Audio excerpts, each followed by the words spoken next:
Junk food राक्षस।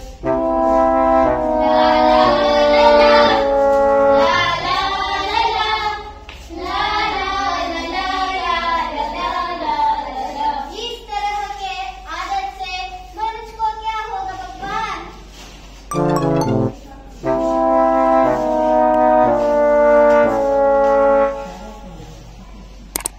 युवकों, आप सभी इतना उदास क्यों है? मुझे पेट में दर्द है। डॉक्टर ने कहा कि मेरे खून में शक्कर का बीपी और कोलेस्ट्रॉल ज्यादा हो गया है। इतना जंक आहार खाने से अब क्या होता है? मैं बहुत मोटा हूँ, मैं बहुत थक गया हूँ। अच्छा युवकों, मेरे बात सुनोगे? हाँ माता। उत्तम जीवन शैली का 3 मंत्र कहता हूँ। 1, तुम्हारे शरीर को खेल कसरत चाहिए। 2, पानी और पोषकांशयुक्त आहार चाहिए। 3, नींद चाहिए। इतना पालन करें तो हमारा तबीयत सुधारेगा। हाँ, अवश्य सुधारेगा। आज मैं सभी को पोषकांशयुक्त आहार देता हूँ।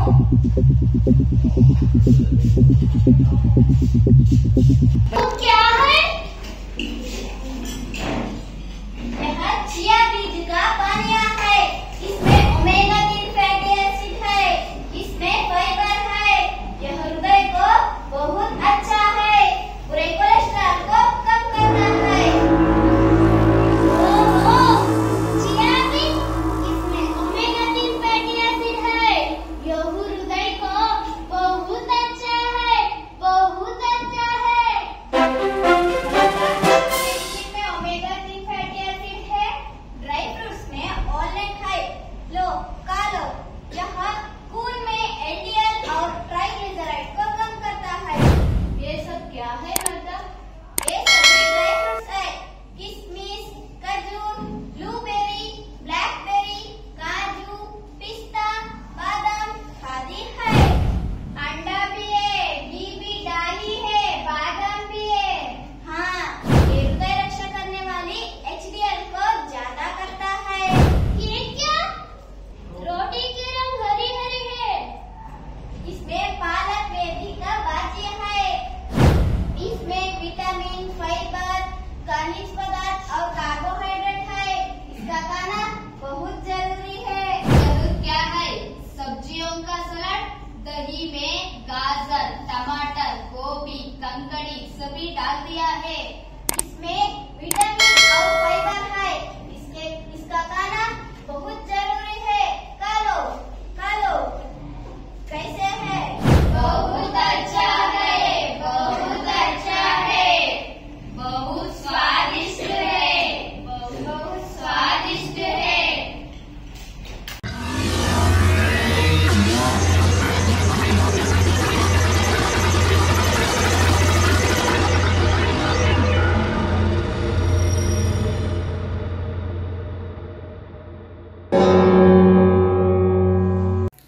ನಮಸ್ಕಾರ.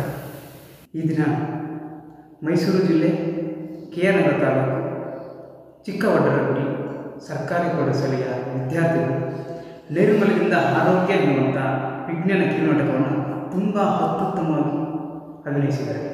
ಈ ಒಂದು ಕಿರುನಾಟಕ ಸ್ವಚ್ಛ ಪರಿಸರ, ಸ್ವಚ್ಛ ಆರೋಗ್ಯ, ಸ್ವಚ್ಛ ಜೀವನ ಅಂತಕ್ಕಂಥ ಅಂಶವನ್ನು ತುಂಬ ತಿಳಿಯಾಗಿ ವಿವರಿಸ್ತಕ್ಕಂಥ ಒಂದು ಕಿರುನಾಟಕವಾಗಿದೆ. ಸ್ವಚ್ಛ ಭಾರತ ಅಭಿಯಾನದಡಿಯಲ್ಲಿ ನೂರಾರು ಕಾರ್ಯಕ್ರಮಗಳನ್ನು ಹಮ್ಮಿಕೊಂಡಿದ್ದರೂ ಸಹ ಇಂದು ನಾವು ಪ್ರತಿ ಗ್ರಾಮದಲ್ಲೂ ಸಹ ಸಂಪೂರ್ಣ ನೈರ್ಮಲ್ಯವನ್ನು ಕಾಪಾಡುವ ನಿಟ್ಟಿನಲ್ಲಿ ತುಂಬನೇ ವಿಫಲವಾಗಿದೆ. ಆದ್ದರಿಂದ ಇಂದಿನ ಮಕ್ಕಳೇ ಮುಂದಿನ ಪ್ರಜೆಗಳಾಗಿ ರೂಪುಗೊಳ್ಳುವುದರಿಂದ ವಿದ್ಯಾರ್ಥಿಗಳ ಮೂಲಕ ಈ ಒಂದು ಜಾಗೃತಿಯನ್ನು ಮೂಡಿಸುತ್ತಿರುವುದು ನಮ್ಮ ಸಮಾಜಕ್ಕೆ ಸೂಕ್ತ ಎನಿಸಿದೆ. ಈ ಒಂದು ಕಿರುನಾಟಕದ ಸಂದೇಶ ಪ್ರತಿ ಪ್ರಜೆಗೂ ತಲುಪಿ ಸ್ವಚ್ಛ ಭಾರತ ಆಗಬೇಕು ಅನ್ನೋದೇ ಈ ನಾಟಕದ ಉದ್ದೇಶ. ಒಂದು ವಿಜ್ಞಾನ ಕಿರುನಾಟಕದ ಕಥಾಹಂದರವಾಗಿ ಕತೆ, ಚಿತ್ರಕಥೆ, ಸಂಭಾಷಣೆ, ನಿರ್ದೇಶನ, ಸಂಗೀತ ಎಲ್ಲ ಸಿದ್ಧತೆಗಳನ್ನು ಮಾಡಿಕೊಂಡು ನಾಟಕಕ್ಕೆ ಒಂದು ಮೆರುಗನ್ನು ತಂದುಕೊಂಡವರು ನಮ್ಮ ಶಾಲೆಯ ಮುಖ್ಯ ಶಿಕ್ಷಕಿಯವರಾದಂಥ ಡಾಕ್ಟರ್ ತ್ರಿವೇಣಿ ಮೇಡಮ್. ಈ ಒಂದು ನಾಟಕದಲ್ಲಿ ಬರ್ತಕ್ಕಂಥ ಪ್ರತಿ ಪ್ರತಿಯೊಂದು ಪಾತ್ರವೂ ಸಹ ಒಂದೊಂದು ಸಂದೇಶವನ್ನು ಹೊರಟಿದೆ. ಆ ಪ್ರತಿಯೊಂದು ಪಾತ್ರದ ಪ್ರತಿ ಸಂದೇಶವನ್ನು ನಾವು ಅರ್ಥೈಸಿಕೊಂಡು ಸಮಾಜದಲ್ಲಿ ಜಾಗೃತಿಯನ್ನು ಮೂಡಿಸ್ತಕ್ಕಂಥ ಕೆಲಸ ನಮ್ಮ ನಿಮ್ಮೆಲ್ಲರಾಗುತ್ತದೆ. ಹಾಗಾಗಿ ಈ ನಾಟಕಕ್ಕೆ ಸಹಕರಿಸಿದಂಥ ನಮ್ಮ ಇಲಾಖೆಯ ಎಲ್ಲ ಅಧಿಕಾರಿ ವರ್ಗದವರಿಗೂ ಹಾಗೂ ನಮ್ಮ ಶಾಲೆಯ ಮುಖ್ಯ ಶಿಕ್ಷಕಿಯವರಾದ ಡಾಕ್ಟರ್ ತ್ರಿವೇಣಿ ಮೇಡಮ್ ಅವರು ಹಾಗೂ ನಮ್ಮ ಶಾಲೆಯ ಸಹ ಶಿಕ್ಷಕ ವೃಂದದವರಿಗೂ ಹಾಗೂ ನಮ್ಮ ಶಾಲೆಯ ಎಲ್ಲ ವಿದ್ಯಾರ್ಥಿಗಳಿಗೂ ತುಂಬ ಹೃದಯದ ಧನ್ಯವಾದಗಳನ್ನು ಈ ಮೂಲಕ ಅರ್ಪಿಸ್ತಾ ಇದ್ದೇವೆ.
ಪ್ರಜೆಗಳೇ, ಲೋಕದ ಜನರು ಹೇಗಿದ್ದಾರೆ? ನನಗೆ ಮನುಷ್ಯರ ವಾಸನೆ ಬರುತ್ತಿದೆ. ಅವರ ರೋಗಗ್ರಸ್ತ ದೇಹವನ್ನು ತಿಂದು ತೇಗುವ ಆಸೆಯಾಗಿದೆ. ನಿಮ್ಮ ಕಾರ್ಯ ಚಮತ್ಕಾರಗಳನ್ನು ತಿಳಿಸುತ್ತೀರಾ? ಮಹಾಪ್ರಭುಗಳೇ, ನನ್ನ ಹೆಸರು ಈಡಿಸ್ ಈಜಿಪ್ಟೆ ಅಂತ. ನನ್ನನ್ನು ಡೆಂಗ್ಯೂ ಜ್ವರದ ಸೊಳ್ಳೆ ಎಂದು ಕರೆಯುತ್ತಾರೆ. ಎಲ್ಲಿ ಕೊಳೆತ ನೀರು ನಿಂತಿರುತ್ತೆಯೋ ಅಲ್ಲಿಗೆ ಹೋಗುತ್ತೇನೆ. ಮೊಟ್ಟೆ ಇಟ್ಟು ಮರಿ ಮಾಡುತ್ತೇನೆ. ಈ ಮೂರ್ಖ ಜನರಿದ್ದಾರಲ್ಲ, ಇವರಿಗೆಲ್ಲ ಜ್ವರ ಬರಿಸಿ ಮಾರಣ ಮಾಡುತ್ತೇನೆ. ಶಾಬಾಷ್ ಮಗಳೇ. ಪ್ರಭುಗಳೇ, ನಾನು ಅನಾಥಿನಿ ಸೊಳ್ಳೆ. ಮಲೇರಿಯಾ ರೋಗ ಹರಡುವ ಪ್ಲಾಸ್ಮೋಡಿಯಂ ಎನ್ನುವ ಪರೋಪಜೀವಿಯು ನನ್ನ ದೇಹದಲ್ಲಿರುತ್ತದೆ. ನಾನು ರಾತ್ರಿಯ ವೇಳೆ ಮನುಷ್ಯನಿಗೆ ಕಚ್ಚಿ ಪ್ಲಾಸ್ಮೋಡಿಯಂ ರೋಗಾಣುವನ್ನು ಅವನ ದೇಹಕ್ಕೆ ಸೇರಿಸುತ್ತೇನೆ. ಅವರು ಪರಿಚಯದಿಂದ ಒದ್ದಾಡುತ್ತಾರೆ. ಅಷ್ಟು ಸಾಕು. ನನ್ನ ಕಣ್ಣುಗಳು ಅದನ್ನು ನೋಡಿ ಮಹಾದಾನಂದ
ಬದಿಗೆ ಮುಗಿಯಲ್ಲ.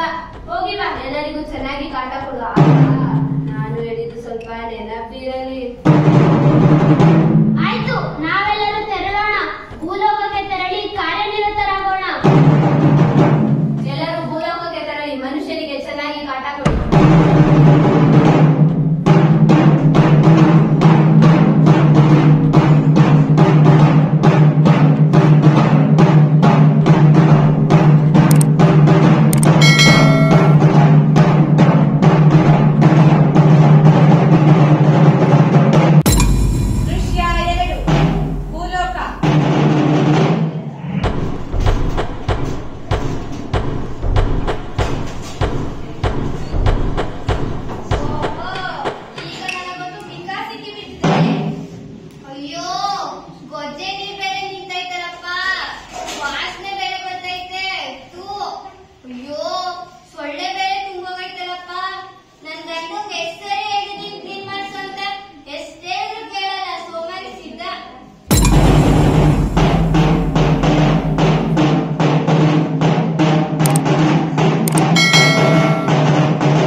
ತುಂಬಾ ಹೊಟ್ಟೆ ಹಸಿತೈತಲ್ಲಪ್ಪ. ಅಯ್ಯೋ, ಇವತ್ತು ಕೈಯೇ ತೊಳೆದಿಲ್ಲ. ಊಟ ಮಾಡ್ಬಿಟ್ಟು ಕೈ ತೊಳಿತು.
ನಮಸ್ಕಾರ. ಏನೆಲ್ಲ ಒಟ್ಟಿಗೆ ಬಂದಿದ್ದೀರಾ? ಅಯ್ಯೋ, ನಮ್ಮೂರವ್ರಿಗೆಲ್ರಿಗೂ ಏನೋ ದೊಡ್ಡ ರೋಗ ಬಂದ್ಬಿಟ್ಟೈತೆ ಮೇಡಮ್ ಅವರೇ. ಹೌದಾ? ಯಾಕೆ, ಏನಾಯ್ತು? ಅಯ್ಯೋ, ನಂಗೇನೋ ಡೆಂಗ್ಯೂ ಜ್ವರ ಅಂತ ಬಂದಿದ್ದ. ಅಪಾರ ಜ್ವರ, ಚಳಿ, ನೆಗಡಿ, ಕೆಮ್ಮು. ನಂಗಂತೂ ನಿಂತ್ಕೊಳಕ್ ಹೋಯ್ತಿದ್ದಿಲ್ಲ, ಕುತ್ಕೊಳಕ್ ಹೋಯ್ತಿರ್ಲಿಲ್ಲ. ಡಾಕ್ಟರ್ಗೆ ಏನಾದ್ರು ತೋರಿಸಿದಮ್ಮ? ಅದೇನೋ ತೋರಿಸ್ನ, ರಕ್ತ ಚೆಕಪ್ ಅಂತ ಬರ್ದಿದ್ರ, ಮಾಡಿಸ್ನ. ಅದೇನು ಪ್ಲೇಟು ಲೈಟು ಕಮ್ಮಿ ಆಗೈತೆ ಅಂದ್ಬಿಟ್ಟು. ಪ್ಲೇಟ್ ಲೈಟಾ? ಅಯ್ಯೋ, ಅದು ಪ್ಲೇಟ್ಲೆಟ್ ಅಲ್ಲಮ್ಮ, ಪ್ಲೇಟ್ಲೆಟ್ ಅಂದ್ರೆ ರಕ್ತದ ಕಿರುಗಡ್ಡೆಗಳು ಅಂತ. ಅವೇನೋ 30,000ಕ್ಕೂ ಕಮ್ಮಿ ಆಗ್ಬಿಟ್ಟಿತ್ತಂತೆ. ನನ್ ಬದುಕಿದೆ ಹೆಚ್ಚು. ಆರೋಗ್ಯವಂತನ ಮನುಷ್ಯನ ದೇಹದಲ್ಲಿ 1.5 ಲಕ್ಷದಿಂದ 4.5 ಲಕ್ಷದ ತನಕ ಪ್ಲೇಟ್ಲೆಟ್ಗಳು ಇರಬೇಕು. ನೀನ್ ಹೇಳ್ತೀಯ 30,000 ಅಂತ. ನೀನ್ ಬದುಕಿದ್ದೇ ಹೆಚ್ಚು, ಆ ದೇವ್ರ ದಯೆ. ನೀನು ಚೆನ್ನಾಗಿ ಆಹಾರ ತಿನ್ನು, ಕರೆಕ್ಟಾಗಿ ನೀರ್ ಕುಡಿ, ಮತ್ತೆ ಡಾಕ್ಟರ್ ಇರುವಾಗ ಔಷಧಿಯನ್ನ ತಗೋ. ಆಯ್ತು ಮೇಡಮ್ ಅವರೇ, ನನ್ಗೆ ಮಲೇರಿಯಾ ರೋಗ ಬಂದ್ಬಿಟ್ಟಿತ್ತು. ತಲೆ ನೋವು, ತಲೆ ಸುತ್ತು, ಕೈ ಕಾಲೆಲ್ಲ ನೋವು, ಜ್ವರ, ಚಳಿ ಜಾಸ್ತಿ ಕಷ್ಟ ದೇವ್ರಿಗೆ ಗೊತ್ತು. ಅಯ್ಯೋ, ನೀನ್ ಎಣ್ಣೆ ಪದಾರ್ಥ ತಿನ್ಬೇಡ, ಡಾಕ್ಟರ್ ಇರೋ ಔಷಧಿಯನ್ನ ತಗೋ, ಚೆನ್ನಾಗಿ ನೀರ್ ಕುಡಿ. ನಮಸ್ಕಾರ. ನನಗೆ ಟೈಫಾಯ್ಡ್ ಜ್ವರ ಬಂದ್ಬಿಟ್ಟಿತ್ತು. ಜ್ವರ ಚಳಿ ತಡ್ಕೊಳಕ್ಕೆ ಇರ್ಲಿಲ್ಲ ಮೇಡಮರೇ ಈ ಊರಾಗೆಲ್ಲ ಎಂತದ ರೋಗ ಬಂದ್ಬಿಟ್ಟೈತೆ. ಹೌದಾ? ಹಾಗಾದ್ರೆ ಇದಕ್ಕೆ ಏನಾದ್ರು ಪರಿಹಾರ ಹುಡುಕ್ಲೇಬೇಕು. ನಾಳೆನೆ ಪಂಚಾಯಿತಿ ಅಧ್ಯಕ್ಷರ ಜೊತೆ ನಾನು ಮಾತಾಡ್ತೀನಿ. ಅಯ್ಯೋ ಮೇಡಮ್ ಅವರೇ, ನನಗೆ ಅಲ್ಲಿ ನೋವು, ತುರ್ಕಿ ಏನಾದ್ರು ಪರಿಹಾರ ಕೊಡಿ. ಅಲ್ಲ ಸೀತಾ, ನಿಮ್ಗೆ ಬಂದಿದೆ ದೊಡ್ಡ ರೋಗ. ಕರೆಕ್ಟ್ ಆಗಿ ಹಲ್ಲುಜ್ಜಲ್ಲ, ಕರೆಕ್ಟ್ ಆಗಿ ಸ್ನಾನ ಮಾಡಲ್ಲ, ಒಗ್ದಿರ ಬಟ್ಟೆ ಹಾಕಲ್ಲ, ಮನೆ ಮುಂದೆ ನೀರಿಡ್ತೀರ. ನಿಮ್ಗೆ ರೋಗ ಬಂದಾಗ ಇನ್ನೇನ್ ಬರುತ್ತೆ?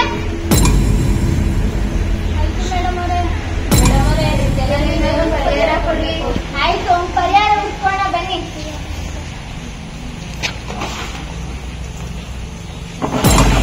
ದೃಶ್ಯ 4, ಅರ್ಜುನಹಳ್ಳಿ ಗ್ರಾಮ ಪಂಚಾಯಿತಿ.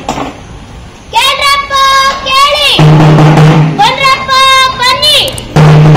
ನಾಳೆ ನೈರ್ಮಲ್ಯ ಆರೋಗ್ಯ ವಿಚಾರವಾಗಿ ಜಾಗೃತಿ ಕಾರ್ಯಕ್ರಮವಿದೆ. ಎಲ್ಲರೂ ಬನ್ನಿ. ಕೇಳ್ರಪ್ಪ ಕೇಳಿ. ಸ್ಥಳ ಅರ್ಜುನಹಳ್ಳಿ ಗ್ರಾಮ ಪಂಚಾಯಿತಿ. ಸಮಯ 10 ಗಂಟೆ. ಬನ್ರಪ್ಪ ಬನ್ನಿ. ಕೇಳ್ರಪ್ಪ ಕೇಳಿ. ಬಂದ್ರೆ ಪಂಚಾಯತಿ ವತಿಯಿಂದ ಸಾರಿಗೆ ಕಟ್ಟೋರನ್ನ ಕೇಳ್ಕೊ ಬಂದ್ರೆ ಬಿಡೋಣ. ಬನ್ನಿ ಹೋಗದ. ಕುತ್ಕೊಳ್ಳಿ. ಎಲ್ರಿಗೂ ನಮಸ್ಕಾರ. ನಮಸ್ಕಾರ. ಇವರು ನಮ್ಮ ಸರ್ಕಾರಿ ಆಸ್ಪತ್ರೆಯಿಂದ ಬಂದಿರೋ ಹೊಸದಾಗಿ ಡಾಕ್ಟರ್ ಅಮೂಲ್ಯ ಅಂತ. ನಮಸ್ಕಾರ ಡಾಕ್ಟರಮ್ಮ. ನಮಸ್ಕಾರ. ಇವರು ನಮ್ಮೂರಿನ ಮೇಷ್ಟ್ರು ಯಶವಂತ್ ಮೇಷ್ಟ್ರು ಅಂತ.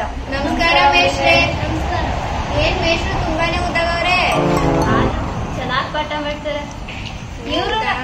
ಇವರು ನಮಗೆ ಆರೋಗ್ಯದ ಬಗ್ಗೆ ತಿಳಿಸ್ಕೊಡ್ತಾರೆ. ನೋಡ್ರಪ್ಪ, ಊರಲ್ಲಿ ಯಾರಿಗೂ ಆರೋಗ್ಯನೇ ಸರಿ ಇಲ್ಲ.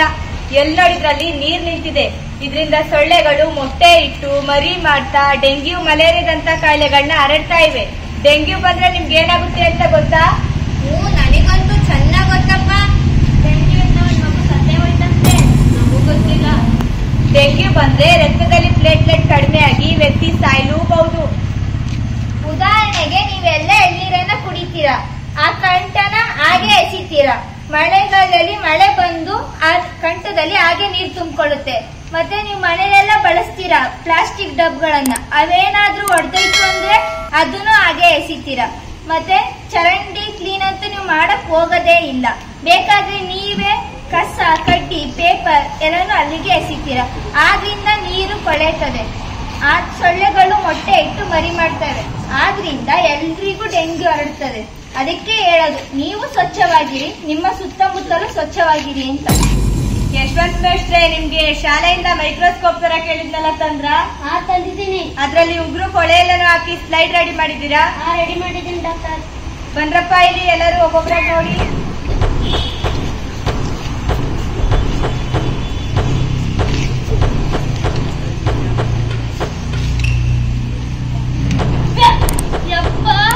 ಹುಳುಗಳು ಪಿತಿ ಪಿತಿ ಅಂತವೆ. ಅದೆಷ್ಟೋ ಸತಿ ಕೈ ತೊಳ್ತಾನೆ ಊಟ ಮಾಡಿದೀನಿ. ಅದೆಷ್ಟು ಸುತ್ತ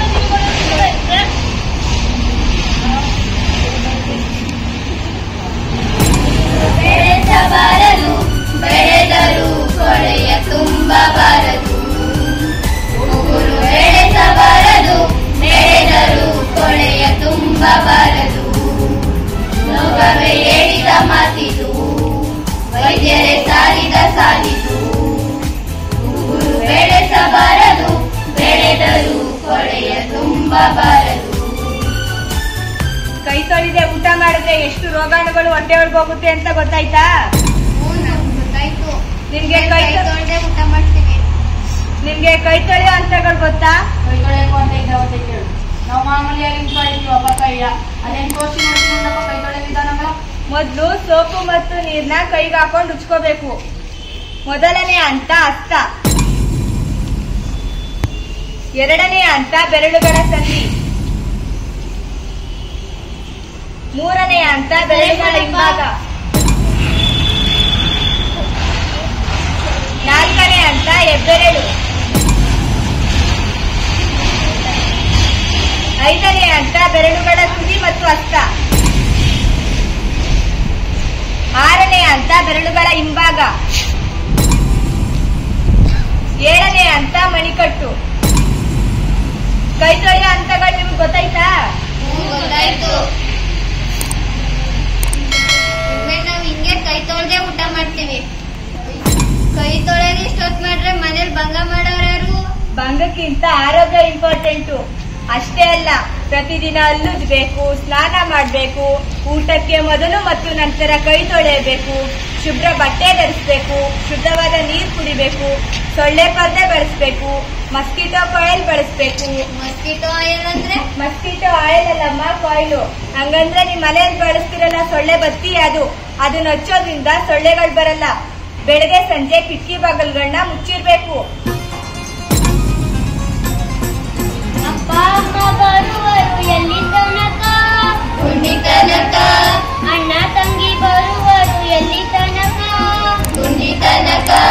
ಗಂಡ ಹೆಂಡತಿ ಬರುವರು ಎಲ್ಲಿ ತನಕ? ಗುಂಡಿ ತನಕ. ಎಲ್ಲಿ ತನಕ?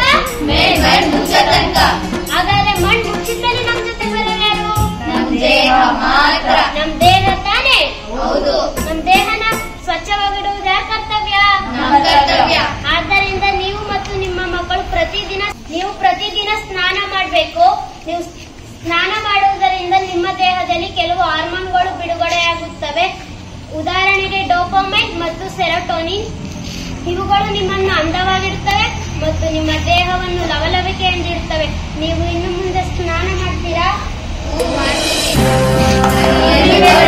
ವೈದ್ಯರಿಗೆ ಊರಿನ ಜನರ ಚಪ್ಪಾಳೆ, ಆರೋಗ್ಯ ಅರಿವನ್ನು ಮೂಡಿಸಿದ ಮೇಡಮ್ಗೆ ಚಪ್ಪಾಳೆ, ಮೈಕ್ರೋಸ್ಕೋಪ್ ಅನ್ನು ತೋರಿಸಿದ ಮೇಸ್ಟ್ರಿಗೆ ಚಪ್ಪಾಳೆ, ಚಪ್ಪಾಳೆ ಚಪ್ಪಾಳೆ ಚಪ್ಪಾಳೆ ಚಪ್ಪಾಳೆ ಚಪ್ಪಾಳೆ. ಬನ್ನಿ, ಈಗಲೇ ನಮ್ಮೂರಿನ ಬೀದಿಯನ್ನು ಸ್ವಚ್ಛಗೊಳಿಸೋಣ.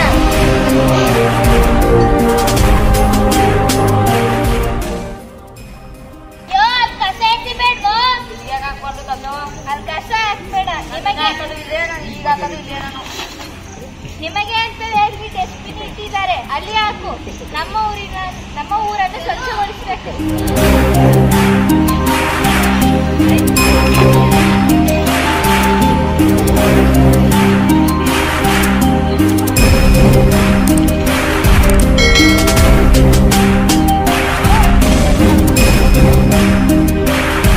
ಅಲ್ಲಿ ನೋಡಿ ಏನಿದೆ ಅಂತ. ಓ, ಕಾಯಿ ಕರಣ್ಣ. ಇಲ್ಲೇ ಸೊಳ್ಳೆಗಳು ಮರಿ ಮಾಡೋದು.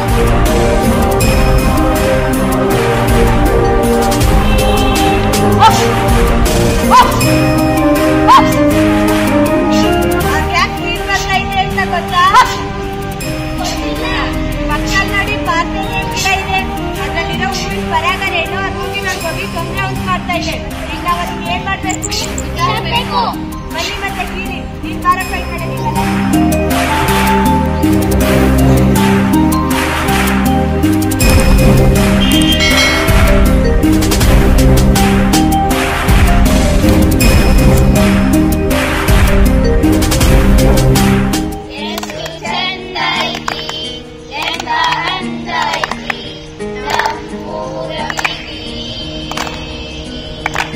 ಎಷ್ಟು ಚಂದ ಐತಿ, ಎಂತ ಅಂದ ಐತಿ ನಮ್ಮ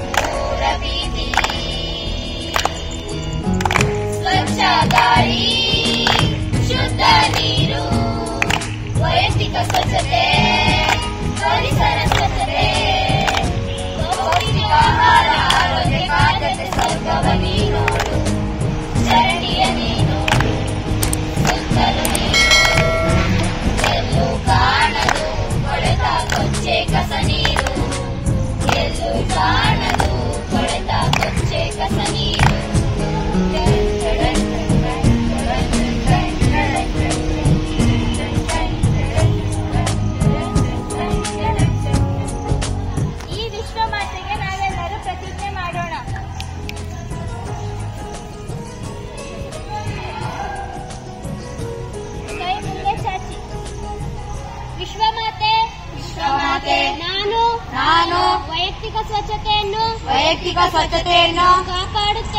ಕಾಪಾಡುತ್ತೇನೆ. ನಮ್ಮ ಊರಿನ ಪರಿಸರವನ್ನು ಸ್ವಚ್ಛವಾಗಿಡುತ್ತೇನೆ. ನೈರ್ಮಲ್ಯ ಸಂಸ್ಕೃತಿಯನ್ನು ಮುಂದಿನ ಪೀಳಿಗೆಗಾಗಿ ವರ್ಗಾಯಿಸುತ್ತೇನೆ. ಬರೇ ಔಷಧಿ ನೀಡುವುದಲ್ಲದೆ ಜನರಲ್ಲಿ ಅರಿವನ್ನು ಮೂಡಿಸುತ್ತೇನೆ.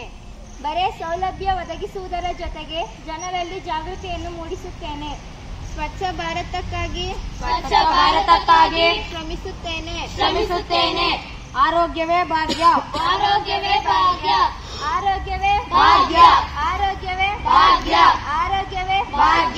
ನೈರ್ಮಲ್ಯದಿಂದ ಆರೋಗ್ಯ. ಧನ್ಯವಾದ. ವಿಷಯ ಪರಿಸರ ಸಂರಕ್ಷಣೆ.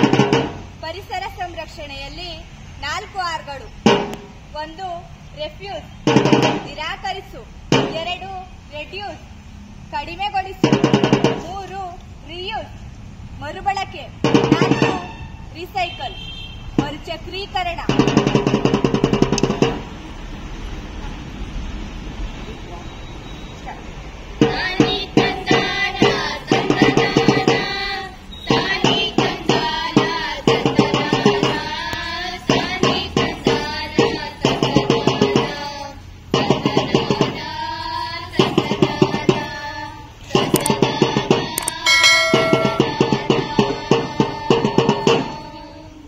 ಕರಗಮ್ಮ ತಾಯೇ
ನಮಸ್ತೆ, ಜೈ ಹಿಂದ್.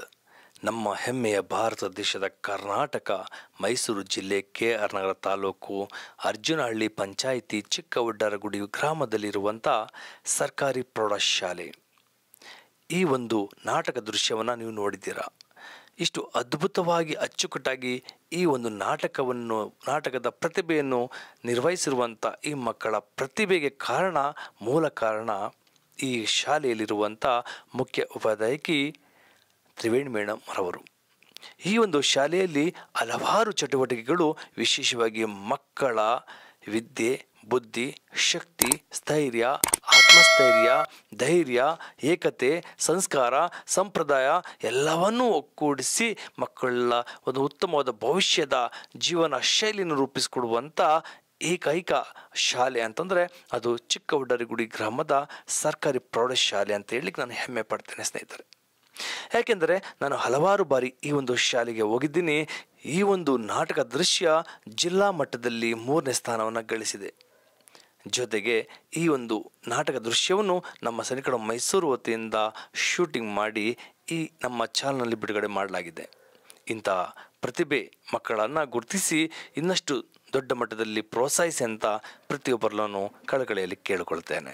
ನಮಸ್ತೆ, ಜೈ ಹಿಂದ್.